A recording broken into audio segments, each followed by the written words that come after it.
Level 9, Advanced. The Gingerbread Man. A little old woman once decided to bake a gingerbread man.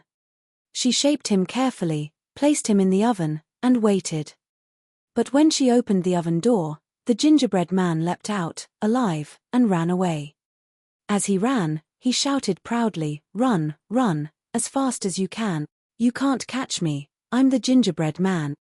The old woman and her husband chased him, but he was far too quick. Along the road, a cow, a horse, and several villagers tried to catch him, yet he outran them all. At last, he reached a wide river. Unable to swim, he stopped, unsure what to do. A sly fox appeared and said smoothly, "Climb onto my back, and I'll take you across." Trusting the fox, the gingerbread man jumped on. But halfway across, the fox suddenly tossed him up and ate him whole.